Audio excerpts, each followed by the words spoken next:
So over Twitter, I asked y'all to give me some manga recommendations, preferably shorter ones, and I read a few of those, which is what I'm going to be discussing in this video, but I do recommend that you do follow me on Twitter for any updates or whenever I'm promoting a new video, just in case the YouTube notifications are a little wonky. But let's get right into the first manga, Black Torch. Black Torch is something you would expect from your typical shonen, and I think if this were to go on to have been long running and with a good anime, I could have definitely seen it blowing up into the mainstream. However, that couldn't really be the case, as it was stopped at chapter 19 and wasn't given time to continue onward. So the story starts off with our protagonist who can talk to animals encountering a cat. However, it's not a normal cat, it's a supernatural cat, essentially a demon. So the protagonist and the cat end up fusing, and now the kid has to go around hunting down all these other demon-like creatures. Yeah, I know the premise sounds extremely familiar. You know, shonen protagonist, evil force inside, him and the evil force learn to get along and then beat all the other evil forces. It's not entirely new,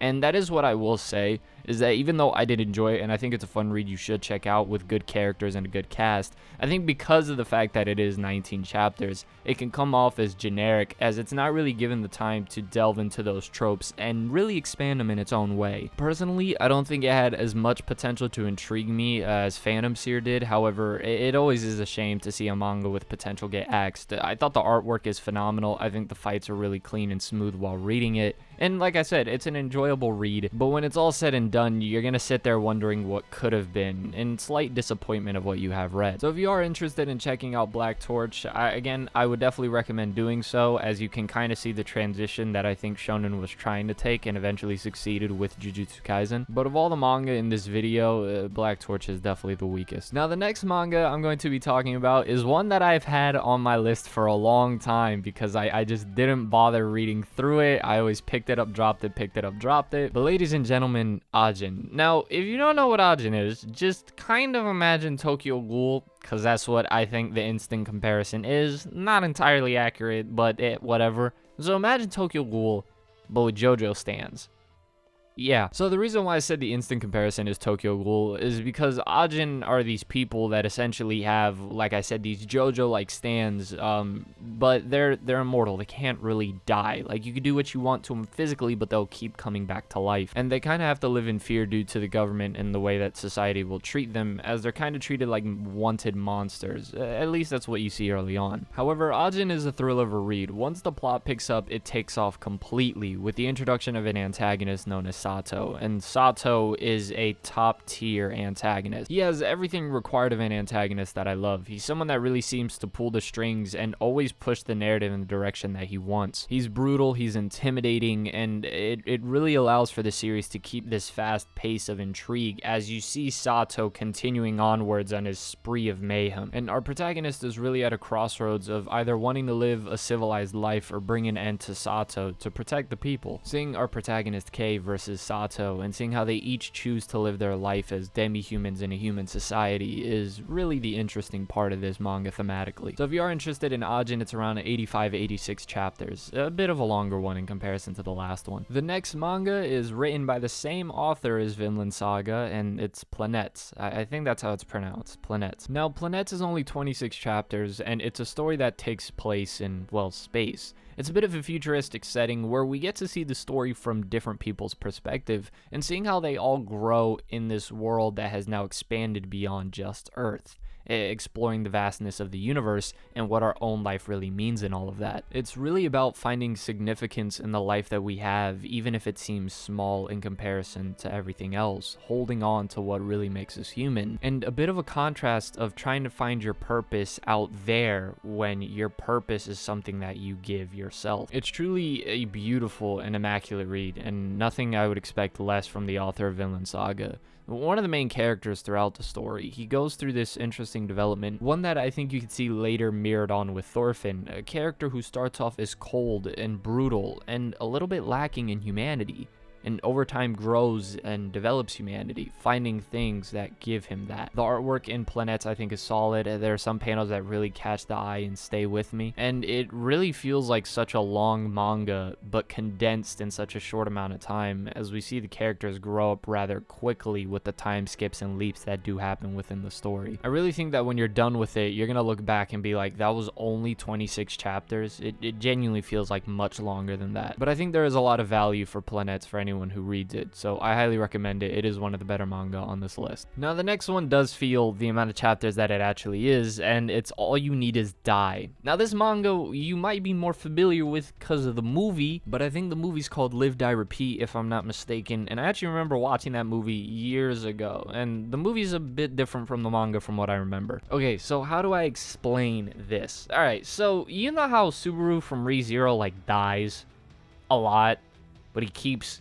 coming back? Imagine that case with our protagonist. So essentially he's in this war against these alien-like creatures called mimics, and essentially what happens is whenever he's on the battlefield, he dies and he restarts the day in this endless loop. And it's not just like he's looped once or twice. I think early on within the story, he's on loop almost 200, and we're not even halfway. And seeing his character kind of change and become a little more cold and aggressive, while he also becomes better with his soldier skills and taking down these mimics, is pretty cool. And I'm sorry my vocabulary here is a bit lacking, but that's really what this story is. It's a fun slugfest that you can just enjoy. Somebody mindlessly dying over and over again. But that wouldn't be entirely accurate, actually, because I think there is some beauty and intrigue with that, right? As what ends up happening later on in the story. Early on, however, it's really about him kind of losing it a little bit after dying so many times. And if I'm not mistaken, there's also a novel, if I'm not wrong here on that. But I will say this, for the manga version at least, I really wish it was expanded upon more and more. Seeing this character develop after the events that happened at the end of it would have just been amazing. But it is a bittersweet story, only around 25 chapters if I'm not mistaken, so it's something that I would recommend you to check out, try out. Like I said, cool story. If you've seen the movie Live, Die, Repeat, it's basically that. Now the next three are written by the same mangaka, and I've absolutely fallen in love with everything I've read so far. So I'm just gonna try and package this as like a 3-in-1 deal. Out of all the manga on this list, I definitely recommend these three. So let's get the first one out of the way. The first one is Green Blood, a story that takes place in a Western setting. Now, even though I've always told myself I don't like Western cowboy stories, I love JoJo's Part 7, I love Gunslinger Spawn, and I love this. Maybe I've just been lying to myself. Now, this story does take place in the past at the time of cowboys and Indians, and the setting of the story is in the worst place possible in America. New York City. Or, well, correction, a small section of New York, I would actually say. And you have these two gangs, and you have one member of the gang who's an older brother, and he's known as the Grim Reaper. He is one of the coolest characters.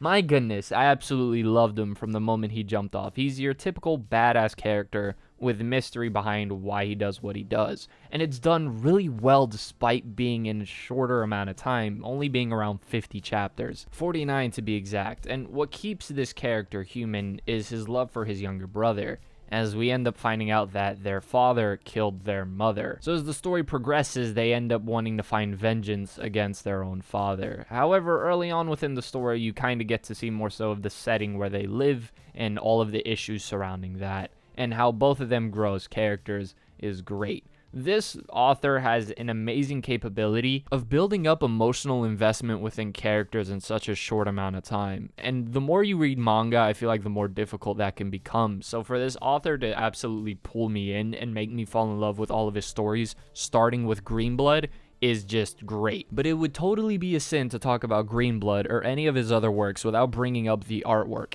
His artwork is stellar. I love his style, especially in double page spreads where he does this little white scratches across it. Like, I don't know why I love the feel, but it kind of gives that rough projector vibe. And I really enjoy it. It's really high class stuff. Now the next one I'm pretty sure is ongoing, and it's called Bustarius, or some sites where you read it Bustalius. It's weird. I don't really understand why that's the case. But this story actually takes place in a Roman setting with gladiators, and you have this boy who encounters a dragon, and he befriends the dragon, and now his whole thing is running up on the entire Empire of Rome basically giving them a hard time. And we meet other characters that will join him along this journey, once again building that emotional attachment that I said he's so capable of doing in Green Blood. Now, Bustarius is a lot more action hype heavy than Green Blood is. I think that kind of is to be expected in a setting of Roman gladiators, but the story does jump around a bit, showing us and introducing us to different characters that have to go through different developments as they all end up coming together. Now, I should have said this for the last one, but fair warning, these three works, Rainbow, Green Blood, and Bustarius, are very adult heavy. I would not recommend reading Green Blood or Rainbow, especially if you're not of the appropriate age, as it can kind of delve into some pretty sensitive topics, especially Green Blood. But Bustarius is one that I, again, do recommend that you check out, although I'm pretty sure it's still ongoing, and out of all of his works, I think this one is my least favorite of the three. So now I'll get into my favorite of the three. Now, originally, I thought it would be Green Blood, but it ended up becoming Rainbow. Now, Rainbow essentially starts off with these group of kids who end up going to prison, each for their own different crimes. Now, personally, I think it's interesting to have a manga called Rainbow when it's just a bunch of dudes in jail. Like, I don't know if that, but I digress. Look, I promise y'all it's not that type of story. Don't click off. It's not like that. It's not like that, okay? But, in fact, Rainbow is just phenomenal. Like, this is a top 20, top 10 worthy manga for anybody, I think. And really the intrigue of this story is kind of finding out why each of these kids got to the place that they got, and more so the bonds that they form while being in prison, or well, a correctional facility for young men. However, it's almost living hell as some of the jailers abuse their power, and it's almost disgusting the things that they try to do to these prisoners. Again, despite being a correctional facility, it seems more like embarrassing them and mistreating them than actually trying to correct their behavior. And so these boys have to stick together in order to protect each other and to make sure that they all make it out of this place alive. And once again, as testament to the author's amazing ability to put these characters in scenarios that make me want to care about them, a lot of them have stayed with me. And I think they will stay with you too if you really try it out and read it. The story is a bit more than just them surviving within the correctional facility, as that's more so the early part of Rainbow, but in the latter half it's about them leaving the correctional facility and finding life beyond that. You know, how do you enter back into society and find work and manage to live a life that's suitable after being in jail, basically? And seeing their friendship kind of keep them all together and allowing them to push forward is beautiful. Rainbow is a manga with more than plenty emotional highs that I think will have you intrigued in reading the thing, almost making it impossible to put down. But those would be my manga recommendations, some of the stuff that I did check out throughout vacation. Any recommendations, of course, you could always leave it in the comment section below, or if you like DMing me on Twitter, either is cool. As always, this has been The Masked Man. Hope everyone has a blessed rest of the day, and peace.